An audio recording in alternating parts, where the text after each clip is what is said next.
Pasar uang adalah tempat pertemuan antara pemberi dana atau lender dengan calon konsumen. Pertemuan ini bisa dilakukan secara langsung atau melalui perantara atau broker. Pasar uang berisi tentang keseluruhan permintaan dan penawaran dana-dana atau surat-surat berharga yang mempunyai jangka waktu 1 tahun atau kurang dari 1 tahun, dan juga dapat disalurkan melalui lembaga-lembaga perbankan. Pasar uang sering juga disebut sebagai pasar kredit jangka pendek. Pasar uang ini dibutuhkan karena adanya kebutuhan pengusaha untuk mendapatkan sejumlah dana dalam jangka pendek atau yang sifatnya harus segera dipenuhi.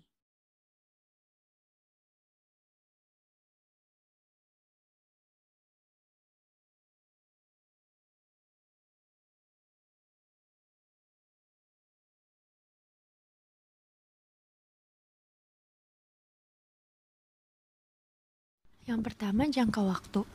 Dalam pasar uang, diperdagangkan surat berharga berjangka waktu pendek. Sedangkan dalam pasar modal, diperdagangkan surat berharga yang berjangka waktu panjang. Yang kedua, otoritas tertinggi. Otoritas tertinggi pasar uang terletak di Bank Indonesia yang berwenang mengatur, mengizinkan, mengembangkan, hingga mengawasi setiap kegiatan yang terjadi di pasar uang. Sedangkan, otoritas tertinggi pasar modal terletak pada Otoritas Jasa Keuangan yang berkoordinasi dengan Bursa Efek Indonesia. Yang ketiga, resiko. Resiko yang bisa ditimbulkan dari investasi di pasar uang seperti fluktuasi nilai surat berharga, yang bisa mengakibatkan gagal bayar, inflasi, capital loss, hingga perubahan nilai mata uang. Sementara di pasar modal, resiko yang bisa terjadi adalah harga saham yang bisa anjlok sewaktu-waktu yang bisa dipengaruhi oleh berbagai faktor.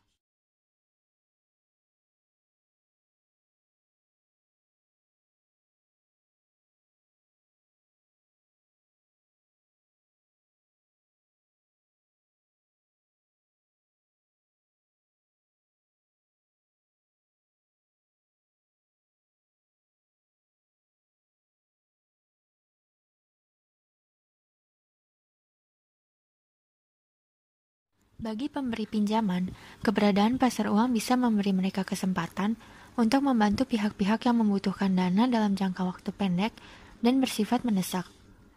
Selain itu, pemberi pinjaman bisa menggunakan dana mereka yang berlebih sebagai pinjaman dan mendapatkan pendapatan dari suku bunga yang didapat.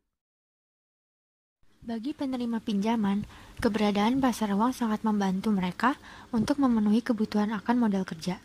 Selain itu, pasar uang juga membantu mereka mendapatkan kebutuhan dana yang bersifat mendesak untuk jangka waktu yang pendek. Pasar uang juga membantu perusahaan-perusahaan untuk memenuhi kebutuhan likuiditas mereka. Fungsi fasilitas. Pasar uang merupakan sarana alternatif yang memfasilitasi masyarakat untuk mendapatkan dana jangka pendek untuk modal kerja maupun keperluan yang lain. Selain itu, pasar uang juga memfasilitasi lembaga keuangan atau perusahaan yang membutuhkan dana yang sifatnya mendesak dan berjangka pendek. Lalu fungsi perantara. Keberadaan pasar uang menjadi perantara dalam jual beli surat-surat berharga dengan jangka pendek.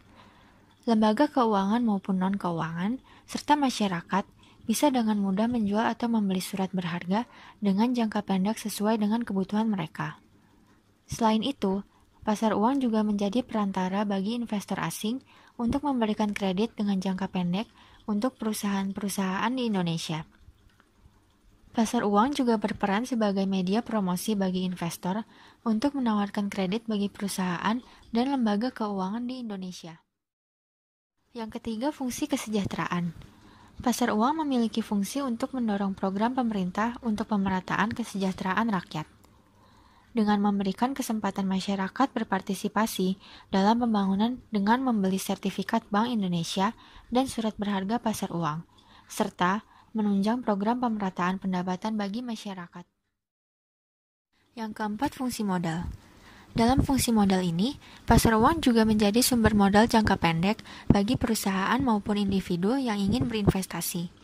Bila suatu perusahaan memerlukan pendanaan, mereka bisa menjual surat berharga yang dimiliki ataupun meminjam dana dari perusahaan lain dengan jangka pendek. Sehingga, kebutuhan mendesak mereka akan modal ini bisa dengan cepat diatasi. Yang terakhir, fungsi likuiditas. Fungsi likuiditas ini merupakan fungsi utama pasar uang dalam kegiatan perekonomian, di mana kemampuan perusahaan untuk memenuhi kewajibannya seperti membayar hutang, terutama hutang yang sudah jatuh tempo. Berbagai jenis instrumen keuangan seperti saham, obligasi, maupun instrumen yang lain bisa dengan mudah dicairkan melalui pasar uang. Sehingga perusahaan bisa dengan mudah mendapatkan dana baik dari penjualan surat berharga maupun kredit jangka pendek di pasar uang.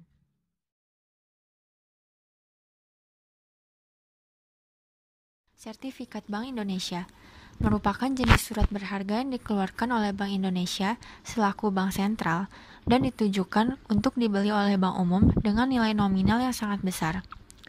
Tujuan Bank Indonesia mengeluarkan SBI ini adalah untuk mengurangi peredaran uang di masyarakat. Surat berharga pasar uang atau SBPU merupakan surat berharga yang dikeluarkan oleh bank umum dan dibeli oleh Bank Indonesia dengan nominal yang cukup besar. Nah, tujuan dari SBPU ini adalah untuk meningkatkan likuiditas bank umum dan menekan laju inflasi, di mana likuiditas itu merupakan kemampuan bank untuk memenuhi kewajiban jangka pendek. Sertifikat deposito merupakan semacam surat berharga yang dikeluarkan oleh bank dalam nilai nominal tertentu. Commercial paper merupakan instrumen pasar uang berupa surat berharga yang dikeluarkan oleh perusahaan swasta atau BUMN. Commercial paper adalah surat janji untuk membayar kembali jumlah hutang yang diterima pada tanggal tertentu. Pelunasan commercial paper ini tidak dijamin oleh bank maupun suatu hak kebendaan. Treasury bills merupakan jenis surat obligasi pemerintah yang jangka waktunya cukup pendek. Sistem jual beli treasury bills ini di mana investor membelinya dengan harga diskon, dan kemudian saat dokumennya jatuh tempo, investor akan mendapatkan keuntungan dari selisih harga diskon dan harga normal. Namun saat ini, pemerintah Indonesia belum mengeluarkan treasury bills, dan baru akan direncanakan dalam jangka waktu dekat, pemerintah akan mengeluarkan treasury bills. Promissory notes merupakan surat pernyataan bahwa suatu pihak sanggup membayar sejumlah uang pada pihak lainnya sebagai pelunasan hutang. Dalam surat kontrak tersebut, tercantum dengan jelas jumlah pokok pinjaman beserta bunga dan tanggal jatuh tempo pembayarannya.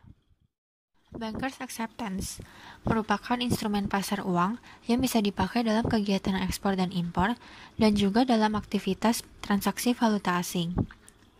Ini merupakan wesel berjangka yang diterima oleh eksportir untuk sejumlah barang impor yang diperjualbelikan.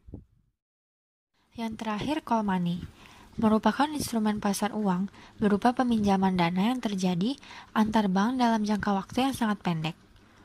Biasanya, call money ini dipergunakan saat bank membutuhkan ataupun harus mengalihkan kelebihan dana jangka pendek yang bersifat sementara. Prosesnya ini terjadi dalam clearing. Nah, untuk yang kalah clearing, jika tidak bisa menutupi kekalahannya, maka bisa meminjam sejumlah dana pada pihak lain agar tidak terkena sanksi akibat kekurangan likuiditas. Jadi, proses inilah yang disebut dengan interbank call money.